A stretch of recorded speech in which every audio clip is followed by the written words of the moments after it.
Hi friends. இது சனிக்கிழமை காலையில. இந்த நாட்கள் வந்து பார்த்தீங்கன்னா, ராக்கெட் வேகத்தில வந்து போகுது. காலையில எந்திரிக்கிறோம், நம்மளோட ரொட்டீன வந்து செய்றோம். அதுக்குள்ள வந்து மறுநாள் வந்து அப்பாடான்னு உட்காந்தா மறுநாள் வந்து ஸ்டார்ட் ஆயிடுது. அப்படியே மறுபடியும் அந்த ரொட்டீன வந்து செய்றோம். மறுநாள் வந்து போகுது. இந்த மாரி தான் வந்து நாட்கள் வந்து கட கட கடன்னு ஓடிக்கிட்டே இருக்கு. இன்னைக்கு காலையில கொஞ்சம் பார்த்தீங்கன்னா, பூ கொஞ்சம் இல்ல. இப்பலாம் வந்து பூ பார்த்தீங்கன்னா, அவ்ளோ கிராக்கியா இருக்கு. அதனால நம்ம செடியில இருக்கிற பூவே வந்து பறிச்சு, ஊர்லில கொஞ்சம் நிலைவாசல்லாம் வச்சிடலான்னு வச்சிருந்தேன். நான் வந்து ஒரு சில நாட்களா வந்து பூ வந்து பறிக்க மாட்டேன். செடியிலேயே தான் இருக்கும். அதுல ஒரு நாள் வந்து ஒரு வயசான பாட்டி தான் நெனைக்கிறேன். வந்து பார்த்துட்டே சொல்லிட்டு போறாங்க. என் காதுல வந்து விழுது. நம்மலாம் இந்த மாரி செடி இல்ல, பூ இல்லன்னு நெனச்சுட்டு இருக்கோம். எவ்ளோ பூ பூத்திருக்குது, பறிக்காம இருக்குது பாருங்களா! அப்படின்னு சொல்லிட்டு பேசிக்கிட்டே போறாங்க. நான் வீட்டுக்குள்ள தான் இருக்கேன். எனக்கா சிரிப்பு வந்துருச்சு. இன்னைக்கு ஒரு நாள் என்னைக்காச்சும் நெறைய பூ இருந்தா தான் பறிப்பேன். கொஞ்சமா பூ இருந்தா எனக்கு டைம் இல்லாம பறிக்காம விட்டுருவேன். அந்த மாரி வந்து பேசிக்கிட்டே போனாங்க. இன்னைக்கு கொஞ்சம் பூவெல்லாம் பறிச்சு வச்சுட்டு, அதுக்கப்புறம் இந்த காலையில காலையில எந்திரிச்சு குளிக்கிறதுனால ஒரு மாரி சளி புடிச்ச மாரி இருக்கு. ஏன்னா சாமிங்களே வந்து 2 வேள குளிக்கிறாங்க இல்லையா? ஒரு மாதிரி இருக்கும் அப்படின்றதுக்காக இன்னைக்கு சுக்கு காப்பி வந்து போட்டுடலாம் அப்படின்றதுக்காக போட்டிருந்தேன். இந்த சுக்கு காப்பி வந்து பார்த்தீங்கன்னா, எங்கேயாச்சும் கோவிலுக்குலாம் போனா வந்து மூலிகை நீர் மாரி குடிப்பாங்க இல்லையா? அப்பதான் குடிச்சிருக்கேன்.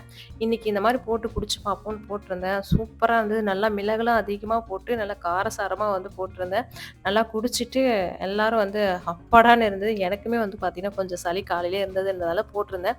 நல்லா இருந்தது குடிக்கிறதுக்குமே. அத குடிச்சு முடிச்சுட்டு அதுக்கப்புறம் தான் சமையல் செய்ய ஆரம்பிச்சேன். இன்னைக்கு 10 மணிக்கு டியூஷன் வந்து போவான். அப்புறம் ஆளுங்களுக்கு சாப்பாடு செய்யணுன்றதுக்காக குக்கர்ல வந்து காலையில நைட்டுக்கு சேர்ந்து ஏற்கனவே நார்மலா வச்சாலே அந்த குக்கர் வந்து பொங்கி ஊத்துரும். இன்னைக்கு பார்த்தீங்கன்னா, அதுக்கு மூச்சே விட முடியாத அளவுக்கு சாம்பார் வந்து காய் அரிஞ்சு போட்டு வச்சிருக்கேன். இது எப்புட்றப்பா விசில் வரப்போகுதுன்னு தான் நெனச்சுட்டு இருந்தேன். ஓரளவுக்கு சிம்மிலே வச்சு பார்த்தீங்கன்னா, சாம்பார் வச்சு எடுத்துட்டேன். இன்னைக்கு வந்து மாவு வந்து நான் அரைக்கவே இல்ல. கடையில குடுத்து அரைச்சேன். இத்தன வருஷம் ஆகுது. இது மாரி நான் கடையில குடுத்து அரைச்சதே இல்ல. ஆ கொஞ்சம் சந்தர்ப்ப சூழ்நிலையால கடையில குடுத்து அரைக்கிற மாரி இருந்தது. அங்க அரைச்சதுமே நல்லா தான் இருந்தது. அதனால தான் வந்து இட்லி எடுத்து காமிச்சிருந்தேன்.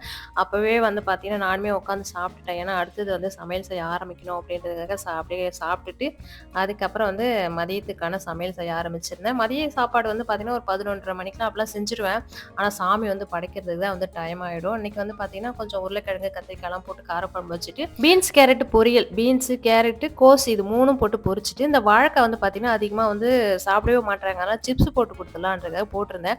நெறைய பேர் இது ரெசிபி வந்து கேட்டிருந்தீங்க. ஒண்ணும் இல்ல வாழைக்காவ நல்லா சீவிட்டு வாழைக்காய் சீவல் இருக்கு இல்லையா? நல்லா சீவிட்டு கொஞ்சமா உப்பும், மஞ்சத்தூளும் நல்லா போட்டு கரைச்சு வச்சுக்கோங்க. வாழைக்காய் வந்து பார்த்தீங்கன்னா, பாதி வெந்த பிறகு நம்ம கரைச்சு வச்சிருக்க உப்பும், மஞ்சத்தூளையும் சேர்த்து அந்த எண்ணெயிலே வந்து ஊத்திருங்க. வேற ஒண்ணும் வெடிக்கலாம் செய்யாது. அது போட்டு கொஞ்ச நேரம் கழிச்சு நல்லா சாஃப்ட்டா வெந்த பிறகு அதுக்கப்புறம் எடுத்துக்கோங்க. ஏன்னா வாழைக்காய் வந்து கொஞ்சம் வேகறதுக்கு ஒரு 5லருந்து 7 நிமிஷம் வந்து ஆகும். அதனால பொறுமையா தான் வந்து பொரிச்சு எடுக்கணும்.